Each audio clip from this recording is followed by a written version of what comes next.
Hello everyone, welcome to career connect. आज मैं आपके लिए लेके आया हूँ कुछ एक्साइटिंग अपॉर्चुनिटी जो कि नेशनल इंश्योरेंस की तरफ से आया हुआ है। फर्स्ट ऑफ ऑल मैं आपको बताना चाहूँगा, ये जो वैकेंसी है ये बेसिकली कोई भी रीजनल लोकेशन के लिए आप अवेल कर सकते हैं। सपोज अगर आप केरला से हैं तो केरला में आप जा सकते हैं। केरला में अपनी होम टाउन पे ही ये जॉब ले सकते हैं। साथ ही साथ अगर आप वेस्ट बंगाल से हैं तो आपकी रीजनल लोकेशन पे आप अवेल कर सकते हैं। तो रिक्रूटमेंट के रिगार्डिंग सारी डिस्कशन करने से पहले मैं थोड़ी सी आपको इन्फॉर्मेशन देना चाहूँगा नेशनल इंश्योरेंस क्या है। तो बेसिकली ये एक इंश्योरेंस कंपनी है जिसमें आप car insurance, medical insurance, motor vehicle insurance, bike insurance, कुछ भी फायर एक्सीडेंट, कुछ भी आप इंश्योरेंस करना चाहें आप इंश्योरेंस कर सकते हैं इस प्लेटफॉर्म से। एंड बेसिकली इसकी जो रिक्रूटमेंट है हर साल आती रहती है। तो चलिए फर्स्ट ऑफ ऑल देखते हैं क्या क्या वैकेंसीज आई हुई है, कैसे आप अप्लाई करेंगे, क्या एलिजिबल क्राइटेरिया है, कैसे सारा कुछ कवर कर सकते हैं। तो चलिए देखते हैं। तो फर्स्ट ऑफ ऑल हम अभी बात करेंगे इसकी वैकेंसीज की डिटेल्स में। तो जैसा आप देख पा रहे हैं ये है ऑफिशियल नोटिफिकेशन जिसपे आप क्लियरली देख पाएंगे 500 असिस्टेंट्स लिए जाएंगे। 500 असिस्टेंट्स ऑल ओवर इंडिया में। तो बेसिकली मैं आपको बताना चाहूँगा, अगर आप फ्रेश ग्रेजुएट हैं, अगर आप एक्सपीरियंस होल्डर है इंश्योरेंस में, तो आपके लिए बेटर अपॉर्चुनिटी हो सकता है। इस ये जो नोटिफिकेशन इसकी बेसिकली जो एप्लीकेशन है वो कल से स्टार्ट हुई है 24 अक्टूबर 2024 से। एंड इसकी लास्ट डेट ऑफ रजिस्ट्रेशन होगी 11 नवंबर 2024। एंड एप्लीकेशन करने के बाद जब आप पेमेंट करेंगे एप्लीकेशन फ़ी, तो उसकी भी लास्ट डेट आपकी है 11 नवंबर 2024। एंड इसकी जो एग्जामिनेशन कंडक्ट की जाएगी वो जल्द से जल्द कंडक्ट की जाएगी 30 नवंबर 2024 में, जो फेज़ 1 एग्ज़ाम है, मतलब जिसको हम बोलते हैं प्रिलिमिनरी एग्ज़ाम। एंड जो मेंस एग्ज़ाम कंडक्ट किया जाता है वो कंडक्ट किया जाएगा 28 दिसंबर 2024। और इसकी जो जो कॉल लेटर एग्जामिनेशन की, मतलब जो आपका एडमिट कार्ड्स वगैरह जो सारी चीज़ें आपको मिलेगी, इसकी बेसिकली डेट्स अभी तक आपकी पब्लिश नहीं की गई है, कमेंसमेंट नहीं की गई है। तो स्पेसिफिकली इसकी भी जब भी अगर डेट आती है तो हम आपको ज़रूर इन्फॉर्म करेंगे। तो फर्स्ट ऑफ ऑल हम पहले देख लेते हैं कौन से स्टेट्स में वैकेंसी है, कौन सा लैंग्वेज आपको जानना पड़ेगा किस स्टेट के लिए, सारा कुछ। तो basically first of all Andhra Pradesh में अगर है तो तेलुगु जानना पड़ेगा। एंड आंध्र प्रदेश के लिए वैकेंसीज आप देख पा रहे हैं। अरुणाचल प्रदेश इंग्लिश जानना होगा, असम के लिए असमीज, बिहार के लिए हिंदी, छत्तीसगढ़ के लिए हिंदी, गोवा के लिए कोंकणी, गुजरात के लिए गुजराती, हरियाणा के लिए हिंदी, हिमाचल के लिए हिंदी, झारखंड के लिए हिंदी, कर्नाटक के लिए कन्नड़ा, केरला के लिए मलयालम। और आप मध्य प्रदेश की अगर बात करें तो हिंदी, महाराष्ट्र के लिए मराठी, मणिपुर के लिए मणिपुरी, मेघालय के खासी एंड गारो, मिजोरम के लिए मिजो, नागालैंड के लिए इंग्लिश, ओडिशा के लिए ओडिया, पंजाबी के लिए पंजाब के लिए पंजाबी, राजस्थान के लिए हिंदी, सिक्किम के लिए नेपाली एंड इंग्लिश, और तेलंगाना के लिए तेलुगु। और बाकी सारे स्टेट्स का भी मैं आपको बता देता हूँ, जैसे त्रिपुरा, त्रिपुरा के लिए आपको बंगाली जानना होगा। कोकबोरक भी जानना होगा, ये कोई उनका रीजनल लैंग्वेज है शायद, मुझे इनकी आइडिया नहीं है उतनी। तो उत्तर प्रदेश के लिए भी आपको हिंदी जानना होगा, उत्तराखंड के लिए भी हिंदी, वेस्ट बंगाल के लिए भी आपको बंगाली जानना होगा, अंडमान एंड निकोबार के लिए हिंदी एंड इंग्लिश, छत्तीसगढ़ के लिए Hindi and Punjabi, Delhi union territory के लिए हिंदी, और जम्मू एंड कश्मीर के लिए हिंदी एंड उर्दू, लद्दाख के लिए लद्दाखी, एंड पौंडीचेरी के लिए तमिल। तो इन सारी वैकेंसीज में आपकी जिस भी कैटेगरी से आप बिलोंग करते हैं, जैसे general category, OBC category, ST and SC category, सभी अपने अपने कैटेगरीज के आप यहाँ देख पाएंगे वैकेंसीज, कौन से कैटेगरी में कितनी वैकेंसीज है। अभी कैटेगरीज के साथ साथ अभी देख लेते हैं एलिजिबल क्राइटेरिया। तो एलिजिबल क्राइटेरिया इसमें क्या क्या बनती है।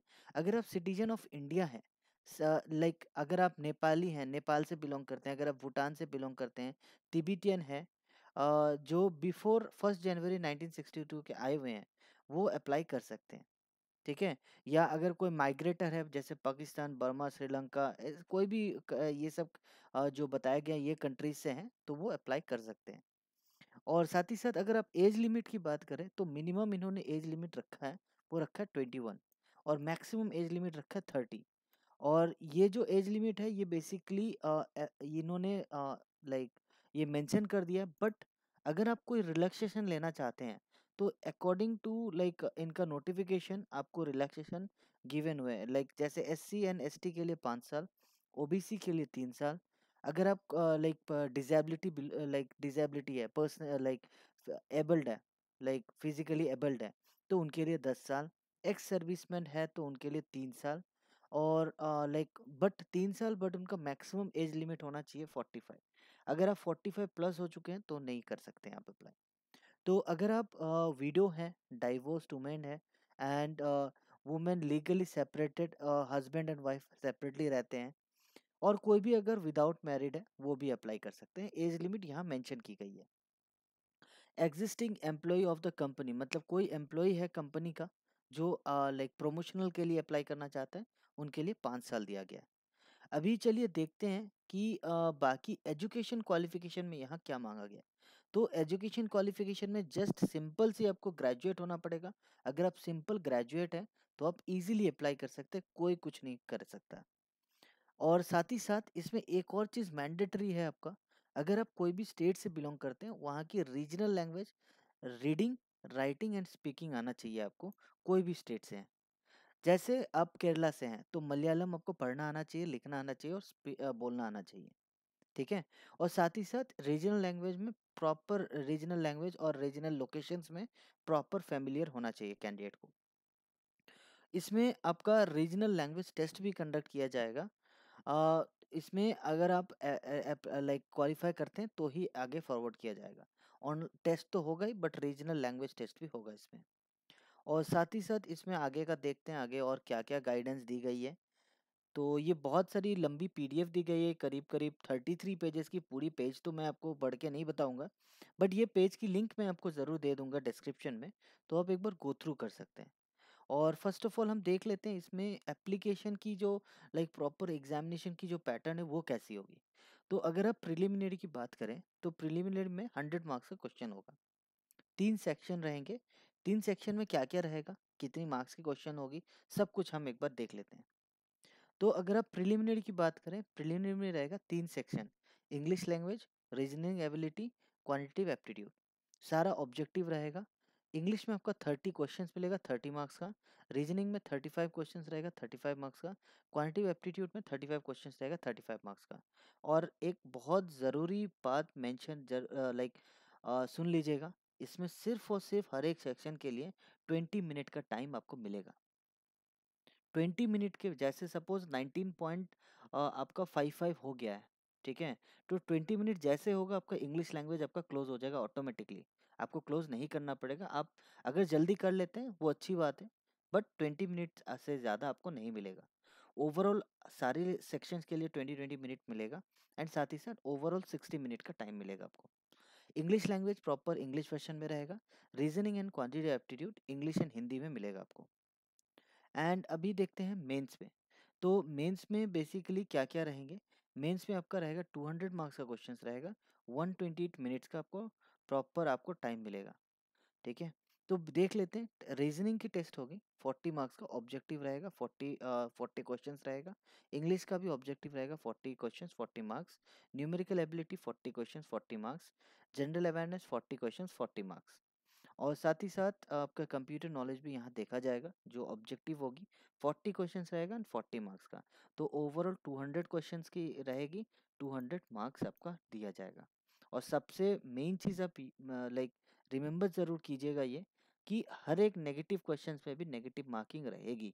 तो जो भी मैं ये सजेस्ट करूँगा, जिस जो भी क्वेश्चंस आपको आता है वही सिर्फ अटेम्प्ट कीजिए। उसके अलावा लाइक तुक्का नहीं मारना है कोई भी क्वेश्चंस में।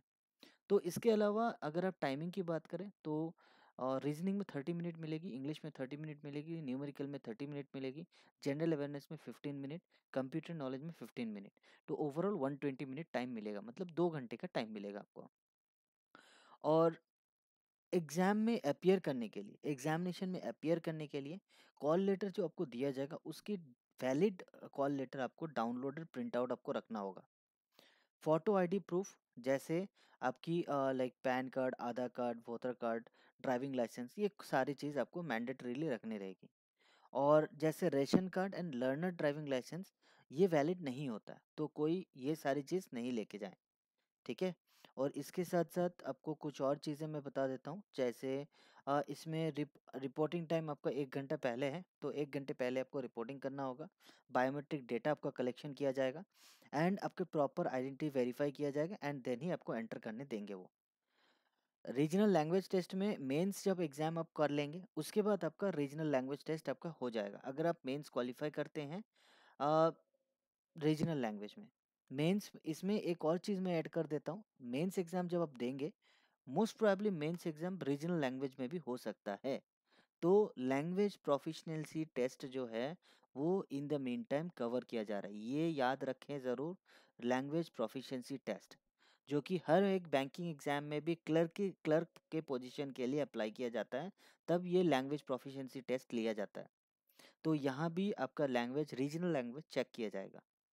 और इसके साथ साथ आपकी सारी जो लिस्ट ऑफ डॉक्यूमेंट्स जो आपकी रीजनल लैंग्वेज टेस्ट के दिन लगेगी, आपका regional language test call letter, ठीक है। उसके बाद आपका वैलिड ऑनलाइन एप्लीकेशन का register online form print out उसका रखना पड़ेगा। बर्थ सर्टिफिकेट की आपकी लाइक कॉपी रहनी होगी, जैसे 10th की भी मार्कशीट अगर रखेंगे या फिर एडमिट कार्ड जिसमें डेट ऑफ बर्थ मेंशन है वो रहना होगा। और original and passport of photo identity proof as indicated in identity verification of the advertisement. मतलब यहाँ इस पेज में कुछ मैंने अभी थोड़ी देर पहले जो आपको बताई है, वेरिफिकेशन के लिए आइडेंटिटी प्रूफ में कौन से डॉक्यूमेंट एलिजिबल हैं वो आपको मैंने अभी थोड़ी देर पहले बताई थी। तो वीडियो स्किप नहीं करके मैं सजेस्ट करूँगा पूरी वीडियो ज़रूर देखिएगा। तो बेसिकली ये सारी चीज़ें आपको लगेगी, अगर ये सारी चीज़ें फॉलो करते हैं एंड एग्ज़ाम अच्छे से देते हैं तो आप सारी चीज़ें कवर कर सकते हैं। तो चलिए अभी बात करते हैं एग्ज़ाम सेंटर। अभी एग्ज़ाम सेंटर कहाँ कहाँ होगी। अगर आप आंध्र प्रदेश से हैं तो ये सारी एग्ज़ाम सेंटर होगी, असम से हैं तो ये सारी सेंटर्स होगी, अरुणाचल से हैं तो नाहरलगन होगी, बिहार से है तो ये सारा होगा। ऐसे सभी स्टेट की डिफरेंट डिफरेंट होगी, 2-3 सेंटर तो मिनिमम रहेगा। कोई स्टेट में 1 सेंटर भी रह सकता है, but most probably maximum state में 2 से 3 सेंटर्स रहेंगे, डिपेंडिंग अपॉन लाइक आपका एप्लीकेशन कितना ज़्यादा हो रहा है, ठीक है। और इसके अलावा कुछ और देख लेते हैं, फेज़ 2 के लिए भी यहाँ दे दिया गया है सेंटर्स, कौन से सेंटर्स हो गए। और अभी जो सबसे इम्पोर्टेंट चीज़ है एप्लीकेशन फ़ी।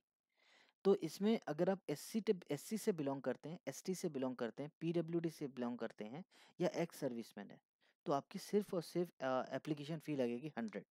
और अदर कैंडिडेट जो भी अदर हैं, एससी एसटी पीडब्ल्यूडी या एक्स सर्विसमैन के अलावा जैसे जनरल कैंडिडेट या कोई भी अदर कैंडिडेट, तो उनका लगेगा 850 रुपये, 850 रुपीज़।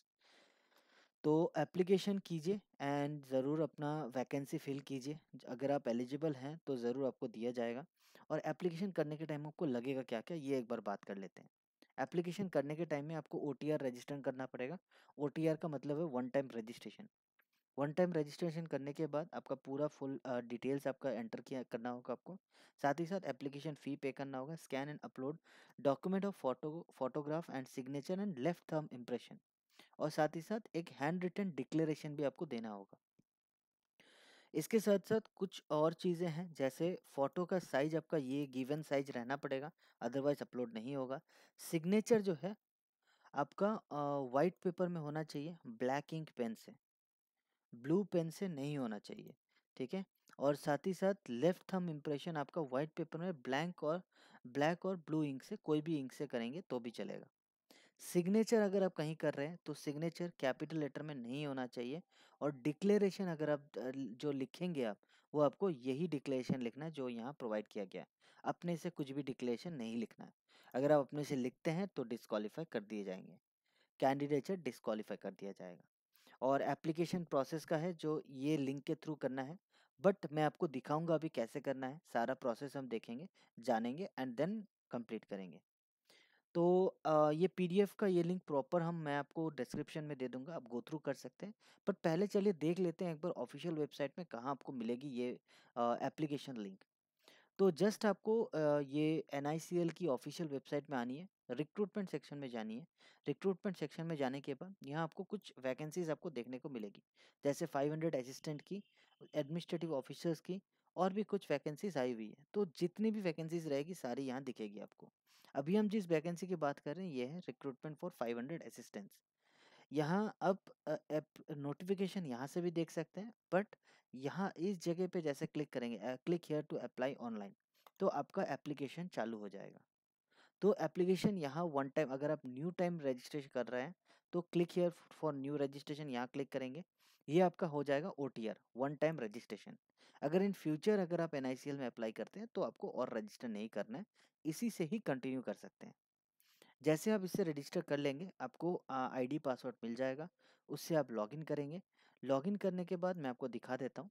लॉगिन करने के बाद आपको सारा का सारा प्रोसेस यहाँ पासवर्ड चेंज का आएगा, साथ ही साथ फ़ी पेमेंट और उसके बाद बाकी एजुकेशन डिटेल एक्सपीरियंस सारा कुछ आपको एंटर करना पड़ेगा। तो इस तरीके से सारा प्रोसेस आप कंटिन्यू कर सकते हैं एंड अपनी एप्लीकेशन जो प्रोसेस है वो कवर कर सकते हैं। तो ध्यान से ये याद रखिएगा, एप्लीकेशन की लास्ट डेट है आपकी 11/11/2024, मतलब 11 नवंबर 2024। और इसकी एडिटिंग की एप्लीकेशन की लास्ट डेट होगी 11/11/2024, मतलब 11 नवंबर के बाद एडिट भी नहीं कर पाएंगे आप। ऑनलाइन फ़ी पेमेंट की भी लास्ट डेट वही है, और एप्लीकेशन प्रिंट करने की भी लास्ट डेट होगी 26/11/2024, मतलब 26 तारीख के बाद से आप प्रिंट भी नहीं कर पाएंगे। तो ये डेट ज़रूर रिमेंबर रखिए एंड एप्लीकेशन कीजिए। Okay, all the best and thank you for watching career connect. जुड़े रहें हमारे साथ ताकि लेटेस्ट जॉब अपडेट सबसे पहले हम आप तक पहुंचा पाएँ। Thank you so much.